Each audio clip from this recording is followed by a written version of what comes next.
That's great. 3 crowns too. Dude, isn't that sick? Yeah. I gotta show you this though too. I did AI generated golden retriever. Just the exact same, but with a golden. That's wicked. Am I loud? I might be a little bit loud. A little loud, but how am I? I'm You're a little loud too. Yeah. There we go. There we go. All right. I can turn this up if I need to later. Okay. Okay, here's the clap. Yeah.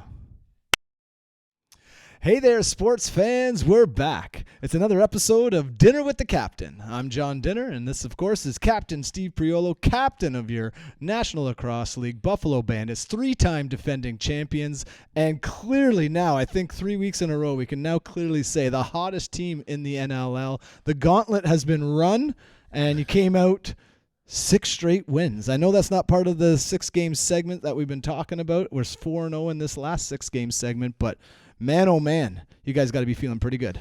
Yeah, but it's not a time to relax. Like, we had some big games against some first-place teams, but it's definitely not a time to relax with 2 what I would call, or you would call, trap games sort of coming up, right? So those wins against Saskatchewan and Vancouver don't mean anything if we drop the next 2.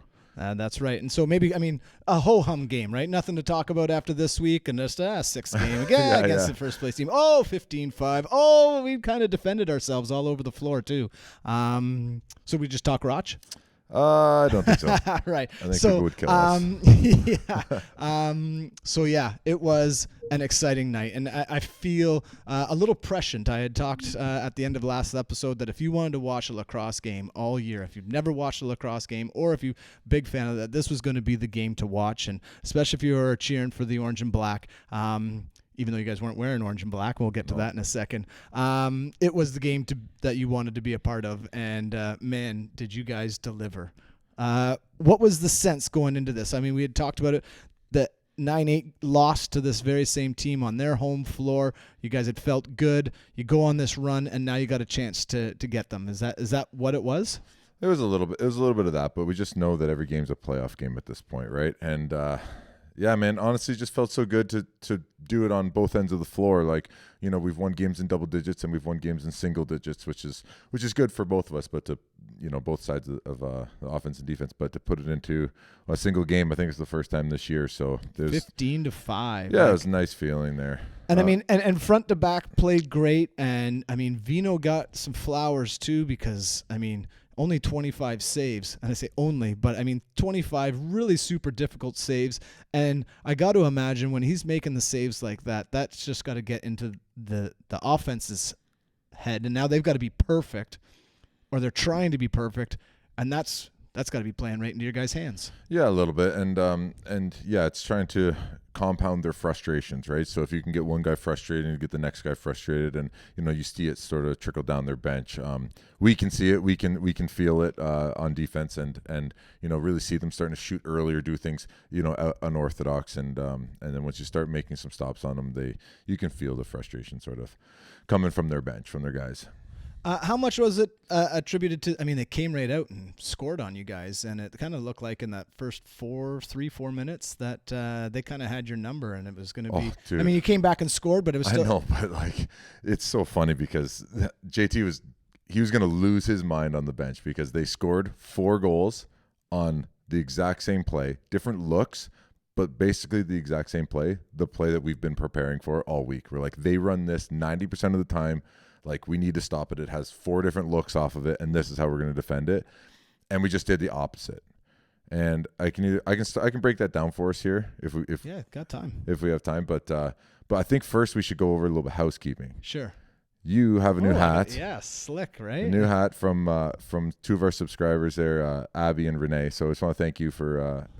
I want to thank you. Makes me feel a little bit more part of the team. Yeah, right? We were at the casino after the game. We were doing all our signing, our autograph thing that we do, and they came over and they're like, "We got the hat." And I was like, "I'll make sure I get it to them." Yeah, man, this is awesome. I love it. We've got the logo behind us, and so it's just it makes us feel that what we're doing, it certainly makes me feel like what we're doing is having a bit of an impact, and hopefully you're enjoying it because you get to hear from the captain after big games like what we just did. And I know lots of questions came in. I was sort of joking that my phone blew up more than the most since my boys were born. I have lots of people having lots of questions and centering around sort of the things that happened at the towards the end of the game. But before we get there, at what point in this game did you guys kind of, because again, they kind of came out, you talked, JT's losing his mind. Like, is that like him barking and you guys sort of dug in, or is it just at some point like the game plan started to like really show itself? It was him on the bench was almost like he was saying, what the hell do I need to do differently for you guys to stop this? Yeah. Like, we've gone over this. Why are we not doing it? Like, it was almost like a little bit of deflation with him, right? And, you know, for me, so what they do early, what they do all the time, they run a bunch of different systems, but one thing they like to do, especially in the first and third, is they'll pass the ball to the righties will carry it deep, and early in the shot clock, kind of before you expect it, a lefty will go low on his side, come up and up pick on the middle guy, and then flash towards the middle, right? So off of that, they have the two-man game on the right side. They have a pass into Jesse King, or have the backside pass that usually goes to like Claridge or somebody. And maybe I'll drop in a video of them doing that. And for us to defend it, we would, the middle guy that was getting up picked on from the lefties, sometimes he would open, and then and he would take that guy, and then the bottom guy would step out. But against these guys, we switched that. So it would be top guy would go to the guy going back door, and then we were making sure they would get no shots from the middle of the floor. That was our key, was like give up that cross crease, let Vino save that. We're going to be a step behind on the Claridge goal.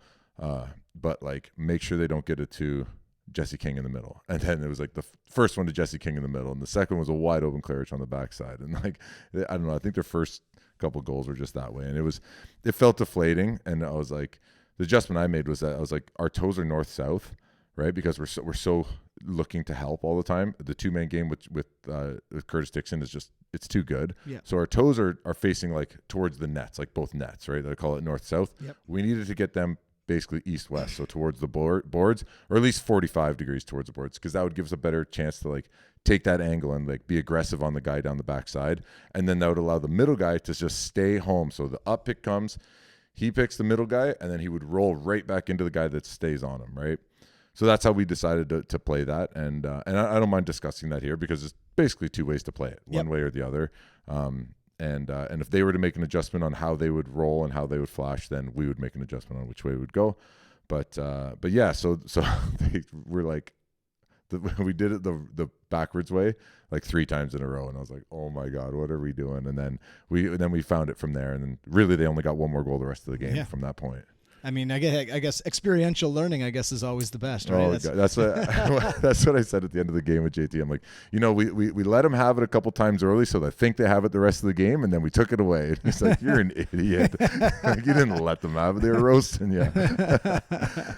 And they were, but then, I mean, hey, you got a couple stops, and then the offense sort of took hold. And I know the heavyweight player of the game was Josh Byrne, and he got 10 points, which I know was a big part of it, but it was more than just that got him that heavyweight player of the game. Talk a little bit about his game and what it meant, because I know scoring goals and, again, distributing and being all over the place, but he was heavyweight player of the game for a lot of reasons. Yeah, like, you know, the easy one is the 10 points, right? It automatically draws your attention to it, but when I was giving out the heavyweight, because it was me that had to give it out, I talked about our team toughness, and that's not just the fighting and all of that and getting in there to protect each other, but that was also like Dahoka getting through the middle. Like at the end of the game, we're up by 10. He's still driving on 3 guys. He just plays with team toughness all the time, right? Joey Rez doesn't stop. All these guys are just, we play hard, and I think that's important with the team toughness thing. But for me, the thing that stood out with Josh was like some of that reverse transition stuff. So like, he had 2 massive stops in the third quarter where they were pushing, because they're a very good transition team. They were very good at running up the floor, and he ran back and he intercepted two passes that would have been ultimately either 2-on-1s or breakaways. And that was kind of their big push to like get back in the game, and for him to stop those and do what he did on the offensive side, it's like his heart and his hustle and everything was just so on point.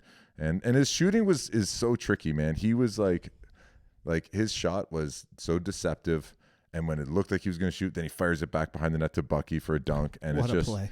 It was just so beautiful to watch him play in our offense and our whole as a whole. So it was awesome. He looked really dialed. And the one that did it for me, though, was there was one, it might have been in the first half, but it was just killing a penalty and just digging in, right? It didn't cause or create the 8-second violation or anything like that, but just sort of dug in and just got them off balance a little bit, right? And it was just like, oh man, he is bringing it tonight, right? Like, and I gotta feel when you see a guy that can put up 10 points, also doing those kind of little dirty things that, in the grand scheme of things, like, again, not going to show up on a stat sheet, not going to be like, but just took that extra step, just created a little extra pause to allow the defense to get set.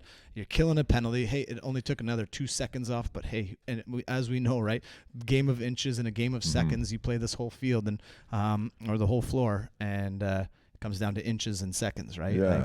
Like, so to see that, to me, just sort of seemed like, we obviously have seen it a lot over the last 6 or 7 years, but to see it sort of in a game that like clearly mattered to you guys. And that was part of my pregame speech too, was that I brought back up the contagious shifts thing, right? And it's important for us to recognize that like our teammates are watching us, and so JT's speech is very much surrounding like encompassing that. The fans, it's another chance to play in front of our fans. They spend their hard-earned money to get there, and I really appreciate that, and I think that's important. But I also think it's about us on the floor and how we inspire each other, right? So the contagious shifts, and knowing that like if you bail on that loose ball, that's contagious too. But if you get in there and you take a big chop and you take a whack off the forearm, and you get that loose ball and you push it up the floor, that's contagious as well. So which one do you want to be, right? Well, and it sort of seemed that contagious, I mean, obviously we kind of chuckled a little bit about in the previous game against the Rush. They they were frustrated, so they wanted a stick measurement. We saw a different kind of frustration coming out of Vancouver coming into the second half. Did you guys sense that was coming?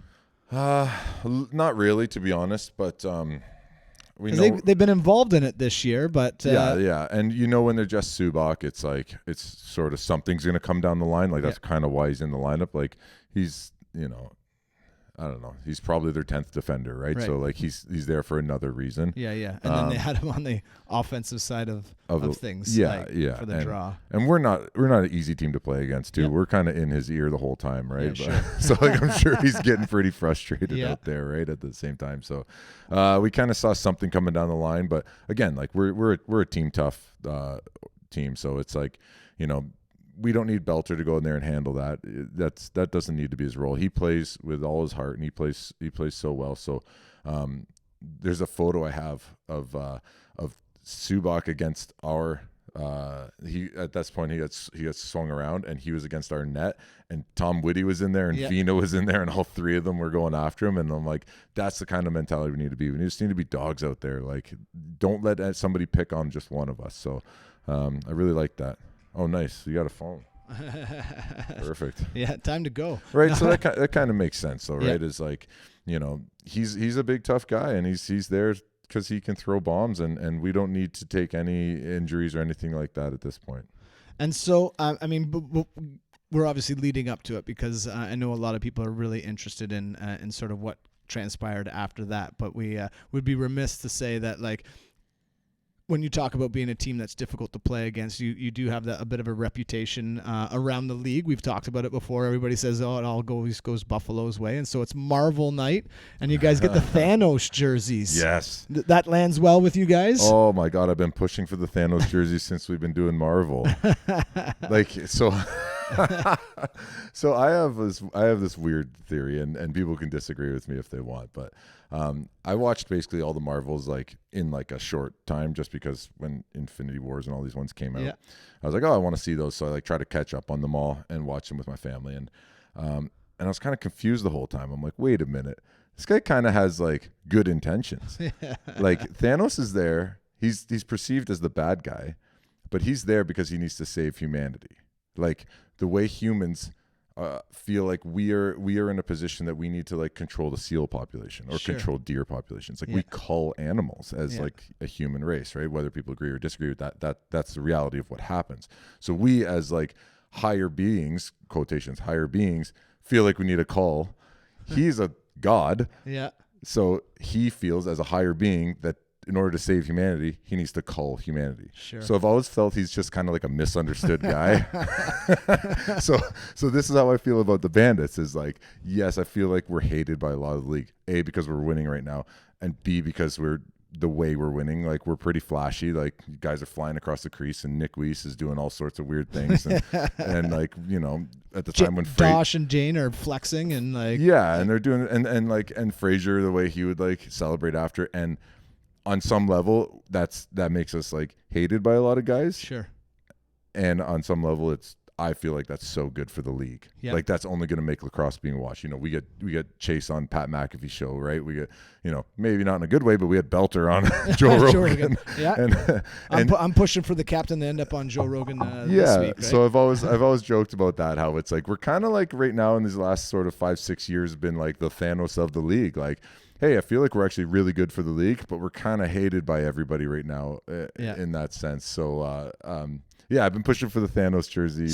So when did you know that you would be like? Do they let the players know, or do you walk in on like the Thursday or the Friday? And well, I don't know about everybody else, but Scott Loeffler, our director of operations, he sent it to me like months in advance of just like what the jerseys look like and things like that. And there's not much you can do about like changing designs or anything, but he's like, which one of these would you rather go with, sort of thing. So we ended up with like the suit instead of like the picture of like, Sure. you know what I mean? So yeah, but that's the jersey we went with. No, And, so was there any thought of recreating your Halloween costume from a number of years ago? Did you see that? That's hilarious. I'm telling you, man, Thanos he's on to something. I don't like I wouldn't want to be one of the ones vanished, but yeah. So I mean, is that part of the frustration that you saw from Vancouver then coming out? Is also that idea of like we got to try to take down the big guys? I think so, but it's not about like us being specifically hated by them. I think we actually don't have a crazy rivalry with them. Even after this game, I still don't feel like we have a massive rivalry like we do with maybe Toronto or Rochester. Yep. But they are trying to be top dogs. You can see it. They're putting together this team. They're spending a lot of money to get players. They're pulling, right? And I feel like they are one of those top dogs. You know, them, Sask, Colorado, Georgia now. All the teams that you played in the last 6 games. Us, Toronto. Just goes down the list. But like there's a big group of you know, and Vegas is in that, I feel like too. There's a big group trying to spend money to retain players, to get new players, to, you know, putting a lot into marketing, get butts in seats and doing a good job of that, and then trying to see like the reflection of that in like winning games and winning championships. So I think that's where their frustration comes from, is a little bit of like, maybe we just had a test against a team Buffalo that was like a big test for them. Sure. And I feel like they feel like they failed that test Right. on sort of all aspects. You know, it's winning and losing is different. Like when we went to Vancouver and we lost, I think it was by 1 or whatever, 2. I didn't feel like that was like we didn't fail the test. It was like we got like a 60 on the test. Sure. We need to get an 80 or an 85 on the test, right? I feel like they felt like they failed the test this past weekend. And so they start off and they clearly are wanting to cause some havoc. And so again, you got Subak out there just kind of doing some things, and probably didn't really go the way that he wanted or expected, especially getting tossed right off the bat. And now Beers is challenging you. Would that be the way to frame how your fight came to be? Yes and no. So kind of. So here's the story. Because again, we got to see lots of things, and so we got a lot of questions about what we saw. Let's just start right at the beginning. So here's sort of how it went down. Is that it became basically a 5-on-5, not brawl or anything, but there was 5-on-5. Sort of everybody was pairing up. Yeah. And in my mind, I'm seeing it sort of unfold, and I'm seeing my teammates in there. And now I'm on the floor at this point because I'm ready to go talk to the refs. And Beersy's on the floor with me too. And I gave him the old, you want to just like settle this now and like blow the roof off this place? And like I was I was ready to just drop the gloves at center as soon as that was all sort of done. Just like, let's just settle this at center right now. We both would have been kicked out for sure. Yeah. But then he kind of was like, let me go check. And he had to go back to his bench and check. And then we kind of went back to our benches and it was all cooled down. And then he kind of comes over later and was like, yeah, I'm good to go. I'm like, bro, it is off. Like the moment has passed. Yeah. I was ready to, like, when everything was going on, just be like, let's just drop them right now at center. And then so Chugger and JT are like, no fighting. Like, we stay out of this. And he's like, and then JT's like, we're still 11 minutes left in the game. He's like, let's win this game. At the end of the game, if we want to go do something, you can go do it. That's kind of the messaging he gave to the whole bench is like, don't be stupid. At the end, go handle it. And literally it was like, I don't know, one shift or two shifts later, I go out for the face-off. We had just scored whatever goal. And I go to the face-off and here comes Beers off the bench. I'm like, okay, here it comes. Yeah. So I knew right away. And he kind of lines up beside me and he grabs onto my stick. And he's like, it's happening. And I'm like, bro, it's off. We're not doing it. And he's like, I'm not going to give you a choice. And I'm like, okay, so here we go. Yeah. And then, and then so from that point. And so like to paint the picture a little bit more, a couple of veteran guys. I mean, do you remember your last time that you fought? The 2022-2023 season against Warren Jeffrey. Right. Yeah. So been a while. Yeah, right? over a year. And Beersy, a guy he's been known, right? But this is a guy that hasn't taken a penalty in like 6 or 7 games. Yeah, he plays clean. Plays tough. Plays hard, but clean. Yeah. And hasn't, right? It just sort of hasn't been part of his. Is this the first time you guys have squared off? No, second. So the first time was like, again, like you said, on Motorola flip phones. yeah, actually, like you could probably find it out there.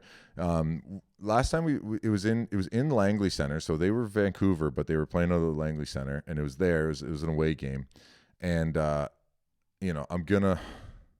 it's not an excuse, but like at one point during that game, I was running off, and Corey Small caught me in the freaking head, and I was shook. So I was like, this was back before even concussion protocol was a thing, right? And I wasn't feeling good. Like I wasn't like myself. You can kind of see that, and then he came out and grabbed me at face-off like a couple shifts later, and I was kind of in La La Land.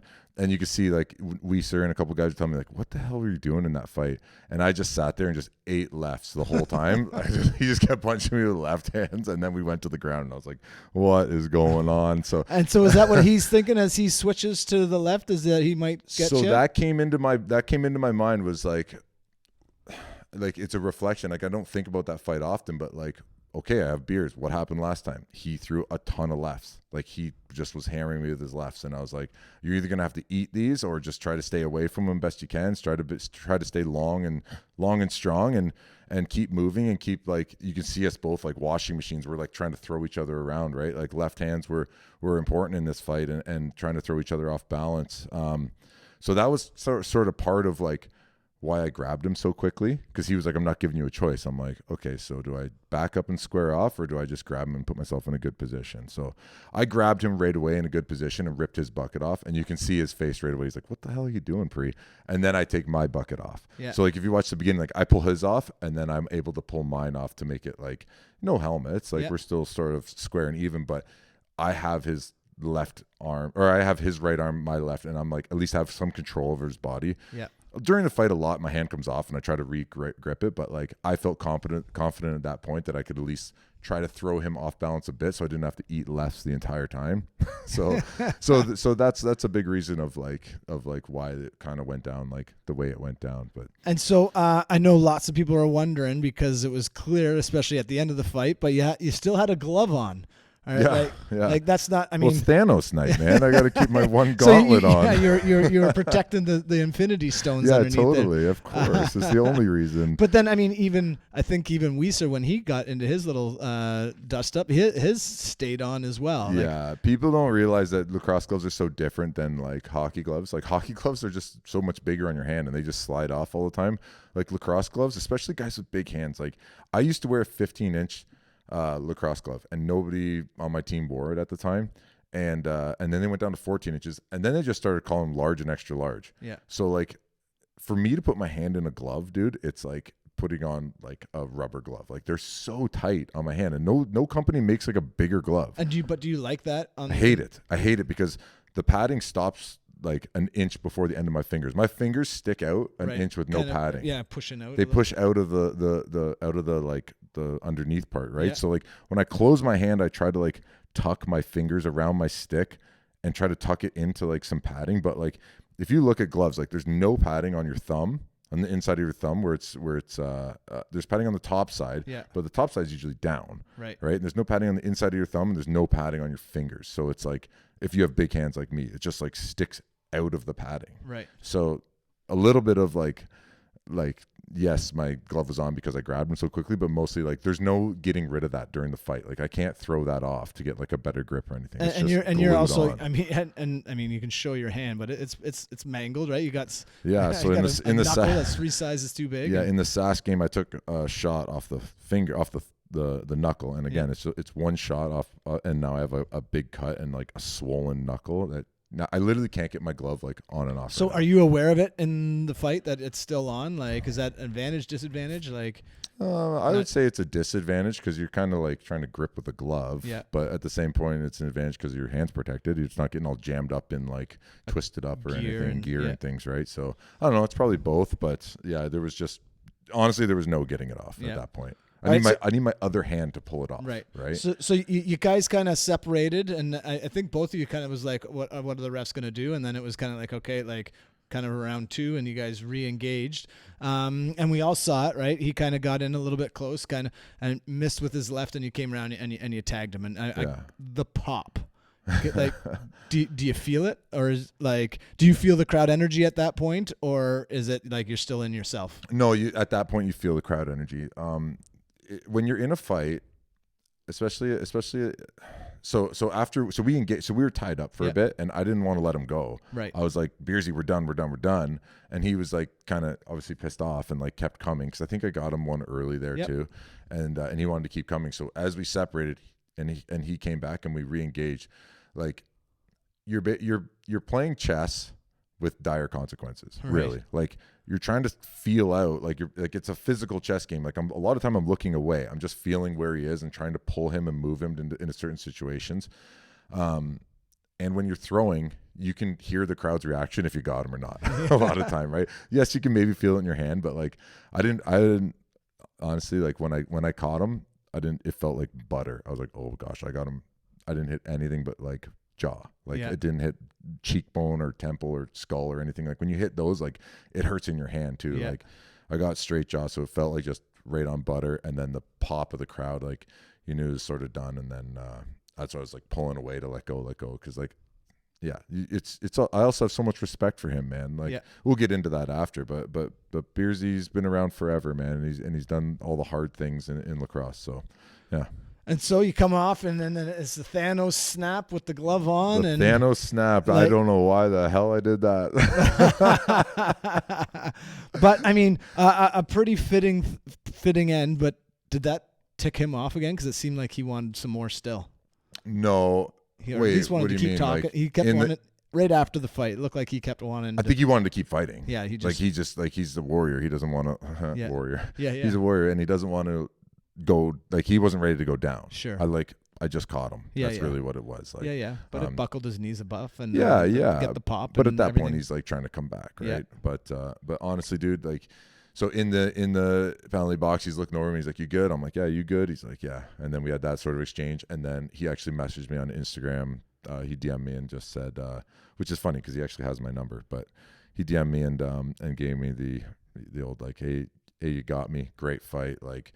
You're still nails, bro, and good luck the rest of the season, sort of thing. And I just told him I said, dude, you're a true leader on and off the floor, and again, good luck rest of the way. So he's a firefighter out west, and he's he's that guy, but he does play the game hard. Like I would love to have a guy like him on my team. And you hate playing against them. Sure. I hope people think of me the same way they think of like Beers a lot of times in those other situations. Hate to play against them, would love him on my team. Sure. Yeah. Well, and it seems like that would be up and down the roster for the Buffalo Bandits right now. Is not well liked by the league, and wearing those fitting Thanos jerseys, and snapping them into oblivion here with a 6-game. I don't know how I thought of that. Like I was walking. I was so beautiful. So like when I look back to, I'm like, oh yeah, my pants were pulled down. There was one part, because when I had him and he was like grabbing at my pants, I'm like, oh my god, my ass is showing on freaking TSN right now, so then I'm walking away and I'm throwing the arms up just because I saw somebody else do that earlier. Oh, Brandon Francis used to do that way back. Yeah. But Belter did it, and it just gets the crowd growing a bit. Man. And I don't know if it's really my style, but in the time you're just so excited, and you put your arms up for 1 second, and 19,000 people just pop. Like, how can you kind of not do that? Yeah. And then I was going to the bench. I turned around and I was like, oh my God, I still got the glove on. Like, and I just snapped like the Thanos snap. And I was like, honestly, I didn't instantly regret it, but I was like I don't regret it, but I'm also like, what the hell was I doing? Like, just go to the penalty box. Act like you've done it before. But again, I think when you consider the timing and you consider the year that you guys have had and the way that game was going and what they were trying to accomplish by bringing some physicality to you guys, I don't know how you respond to it much differently, right? Because a different response maybe isn't as visceral, but then maybe doesn't mean that you're winning, right? Like you guys were just in the moment and going hard. And yeah, again, as a coach, right, it'd be one of those ones where it's like, I get it, and now just be prepared for possible fallout from that further. But I thought that would sort of handle things though, right? Yeah. But like I thought it'd sort of be done after that, and then you have the Owen Grant, Nick Weiss situation, which started with like a pretty high cross check that was missed. I don't know what the thing is with Owen Grant, but like he doesn't take penalties unless it's like a high stick to the head. Right. Like I would love to look up how many high sticking majors that guy has in his career. Like he's a good player. He's transition player of the year. He's all these things that people love him, but like, I don't know. I feel like it's once a game he's cross-checking someone in the head, whether or not it gets called or it gets missed. But like the video of that is crazy. Like Weiser's on the crease and he comes down. Like Weiser's not even covering him, and he comes down and just cracks Weiser right in the head, and then that's why Weiser goes back after him, right? And again, another little tussle and stuff like that. But what is like? I mean, the last few minutes, obviously the game is well in hand now. You guys have done your things, like JT has said. I'm sure now the message is that let's just get to the end of this with no injuries. And I think that's pretty well. Like, Weiser looked like he had took a good shot. Yeah, I was texting with him today. Texting with him obviously the next day and then again today. And it was, he says he feels fine. Like he's got he's had a history of concussions and things, right? So I'm sure they'll monitor him pretty close. Like they might even hold him out on precaution this next weekend. I'm not sure, but he says he's fine. He's just got the cut on his chin and the cut on his eye. And he's like, the chin's from the cross check. He just split him right in the chin, and then the eye is from the punch with the helmet on. So, judging from the way he was reacting today, seems fine. Good. So we'll see what the future holds. Well, and then again, we'll get to it in just a minute because, like I said, like you said off the top, potential trap games coming up here. But the game ends, and now it's party time. You guys everybody's got to be feeling pretty good. Yeah, and it's a good time of year to feel good. But again, it's about maintaining that focus. Like you can't come off the gas pedal. Like that's gonna be my messaging all week. Is that that same thing? Like I said at the beginning of the pod, is like those games mean nothing if we drop the next two, and what keeps me up at night is that first game in playoffs. The do or die in playoffs, now that we've clinched, is like, who are we going to play? Where are we playing? Where are we playing? What are we doing? Like, can we still get home floor? Like all the teams that, we keep playing first place teams, it seems like. Colorado first place, they drop down. We play Sask when they're in first place, they drop. We play Vancouver, they're in first place, they drop. Colorado's back. But it's going to be super interesting, and that's the game that keeps me up at night. Because like you said, I mean, once you get there, records don't matter anything. It's a one game, and as we've seen, right? I mean, aside from this game, we joked last week you guys had won 5 in a row, but we were only +5. I think you were maybe +10 in those 5 games, and then you go out and get another 10 on them, which is got to feel really good. So how, take me through, we already talked about, you gave Josh the heavyweight title and or the belt, and had talked about team toughness and stuff like that. So how does that message continue in? I'm imagining it's practice Wednesday this week since it's a home game. Home game's gonna be practice Friday. Oh, great. At KeyBank, which is awesome, dude. That saves that extra drive. It's just like my knee gets stiff. Like it doesn't hurt at all or anything, but just they're saying it's quad tendon stuff. So it's I have to be really focused on when I do those long drives, when I get out of the car, it's do your stretching and do your stuff, get that mobility going, and then the next day after the drive. So being able to eliminate those drives just eliminates any sort of extra soreness that I have, right? I worked out today and like, I feel great right now. Nothing's sore, nothing's too bad, and cardio's through the roof right now. So yeah, I don't know, feel good, and I'm excited about practice on Friday again, to be honest. And then excited. I mean, you talked about them as a team that when you talk about one of the like natural rivalries, it's Rochester, and when you guys were at 4-6 on fumes, they were on the other side of things, maybe feeling a little bit good, and you guys have seemingly really switched places the rest of the way. They've gone for a little bit of a slide, but hold on, some slim margins. They got 9 losses and stuff like that. How do you come in and prepare for a team that's desperate? We got to be more desperate. We got to stay desperate. Got to stay in the mindset of being that underdog mentality. Like that was almost the best. It's all hindsight, right? Yep. But like when we play desperate, that's when we play our best lacrosse. That's when we show up a little bit more. Like you see the way we took that Philly game, and by no fault of anybody's, but it's like how the hell didn't we show up for that game? And it's like we can't have that same thing happen against Rochester. Like we owe them one. We have to split with them. Randy Mearns is looking for his first win still, I think. Like, they're really going to try to get him that. So we have to do all the same things that we've been doing. Just the biggest thing is staying focused. Focused for 60 minutes, focused for 7 days of the week, right? And staying locked into that. The weather starts getting nice around this time of year, although we did have snow last night, which was crazy, but the weather starts getting nice, like patios start opening up and all that stuff. And it's like, golf is going to start happening soon. It's like, how do you limit those distractions? How do you not let that creep in, right? And so how does the captain limit those distractions? Well, the first thing is not make it okay that's like, don't lean into it, right? It's don't ask somebody how their freaking golf game was. I don't care about your fucking golf game, right? I'm here for lacrosse, right? Yeah. It's like, let that be the mentality. And that's the culture we do have. Obviously guys go and sneak in golf games and stuff, but it's not like you're not bringing that into the room. Like when we get together, it is like, it's time to be focused. And like Vino's always said, it's win. What's important now? Like what's important right now that, we're making our push.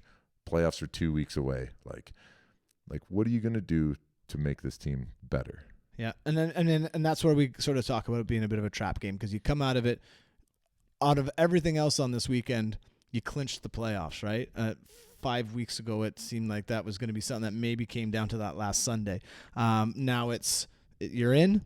And so how do you not have that natural sort of, we've climbed that mountain. Like, are we like, there's many more peaks to go, and there's a historic one to chase. But you're not quite there yet, right? Like you got Roch, you got Oshawa, two teams that are kind of like, well, one team's eliminated, but we'll have something to play for on that final week, and we'll get into that one a lot for sure next weekend. But Rochester, again, desperate. Like, how do you make them a mountain that feels worthy of that sort of being dialed in the way you guys have been? Yeah, I wish there was like a single answer that I could give you, but an easy one is remembering what they did.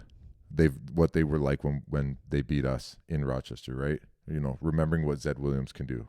I think he's been going out the back door a lot lately. Anyways, but remembering having those feelings come back up, right? And again, like we don't have like a Michael Jordan on our team where he's going to just when he walks into the room, everybody's intimidated, and it's like this shock and fear factor or whatever. But we have built a culture of, working out, eating healthy, staying out of the drinks. Like when you come into the locker room, it's like, it's a focused, it's a naturally athletic, focused lacrosse group. And it's, as a culture, we've built this in the last couple of years of again, like I said, like lacrosse is what's important when you're together as this group. And so how much it's going to be the last home game of the season, last regular season home game of the season. And so it's going to be fan appreciation night and that kind of stuff. You talked earlier, like JT talks about like what you guys are playing for. And so how much will that play into it? Do you think leading into it? It plays in a lot because it adds distractions, just like anything, just like Marvel night, just like all this stuff when you're on the road and families come. Every game there's distractions, right? So this is another distraction, and like we had our team photo the other day, and it's like Scott, again, not to bring up Scott again, but it's like he does a really good job of asking us what we want out of those situations. So it's like, okay, team pictures, it used to be done on game day, right? And then that's when Vino was like, this is too much. So we have the Friday before where we get together, handle all that stuff, and then we practice, and then it's like focused from there, right? So again, we'll have the awards at the beginning, and it's just you just have to let it sort of come and go and not get too thrown off by it. And there's other things. Does it give you guys any juice? Maybe, but certain ones give us juice, like Tucker Night. That's an easy one, and Native American Night for sure. Like those two are easy ones. Fan Appreciation Night, yes, it does, but that's about the fans and let them sort of enjoy that. But a big thing that I'm thinking about a lot lately is like maybe Matt Vince's final regular season home game. Yep. Maybe Paul Dawson's, maybe Bucky's. Maybe we have 3 guys where this is their last regular season home game, right? It'd be nice if we can get into a playoff spot where we have a home game. But that was going to be where I went next. Does that like now that we got to the playoffs? Is that now like okay, let's get seeding? Like we could get up to 4th. I don't think you can quite catch 3rd, just the way the numbers go. But but 4th is still very. Well, legitimate. we need a lot of help. I think I don't know because Georgia's got to lose one and you guys can't lose. Yeah, Georgia needs to lose one. We can't lose. But what if I think if they go 1-1 and you what guys if go Sask, 2-0? Colorado, and Vancouver all lose both? And that's where again it gets if they lose both, that puts them at 7, and we win both, then we'll be at 6 losses. Yes. Permutations all over the the place. We go all the way to first. Imagine we end up in first. How stupid that would be. Like, how did we get there? Well, you got there by like you said, sticking with the program, believing in each other, and when things and everybody else, the swirls around you were talking about, oh my gosh, what have we done? I guess that's it. Yeah. And so, but again, now that you're there, how do you keep it going? Yeah, I don't know. Kind of the same stuff, right? It's like one game at a time because we have to think of this Roch game. I'm going to say it again. It's probably the 3rd time this podcast, but it's like the last 2 games, the last 3 games, 5 wins mean nothing if we drop the next 2. Right.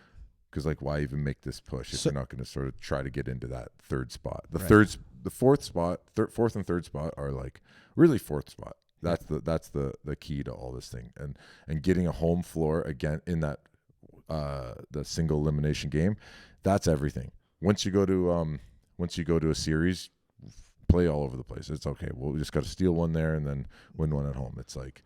Well, and that'll be on cue for you guys, Bandit Land, is again, I think if it's not sold out already as we speak here on a Tuesday afternoon, it's going to be sold out. You're going to want to get tickets. You're going to want to be part of it. It's fan appreciation. It's the last regular season home game. Man, what a way to send your guys off because they have performed and they stood up for you guys and showed up and entertained. And my goodness, it's going to be another electric evening at the bank. And yeah, so how do we prepare for what can we expect out of Rochester right now? I mean, you said Zed's coming out of the back, and we've talked before about like, hey, the more guys around him, that's some of the best defense for him. But what do you see sort of maybe that hasn't been going well for Roch that they're going to try to fix? Well, I don't know about fixing it, but their goaltending's been struggling. Yep. And I think that's like the reality is that like shots that shouldn't be going in are going in on them right now, and that you can see that trickling all the way up the floor. So they're still putting up pretty decent numbers, man. They're getting double digits and stuff, right? But would they lose 10-5 to Halifax, like, or 15-10? Sorry, they lose by 5, and it's like, okay, but Halifax is putting up 15 on you, right? It's like if your offense is scoring 15, you should win those games. So I think it's about getting to their goalies early. But I think we were at 18,000 fans. Or a little over 18,000 yesterday, so that would have been Monday. So I don't know how many tickets are left. Not many. Well, it's gonna be another great one, and so you can check it out. And if you're not lucky enough to get tickets, it's gonna be on TSM Plus, NLL Plus, ESPN Plus. It's gonna be on the W and down in Buffalo, and our good friend Johnny Gertler is gonna have it all for you. Check him out on the radio before the game, after the game, during the game. It's great stuff. Good vibes around the Buffalo Bandits, and I got my Dane Smith shirt on. That's great Dane shirt. I love the 3 crowns. That's fantastic. I got it because it's a dog. not because of the crowns. And thanks again for my hat, and listen along. Keep those questions coming. We've got a couple more weeks before we get into the playoffs, and it is going to be an exciting time. The story of the Buffalo Bandits is yet to be concluded, and but we're right in the middle of it, and it's been an awesome story so far. Thanks so much, Cap. Always appreciate your time. What are we doing? A snap out of this one? All right. Appreciate you.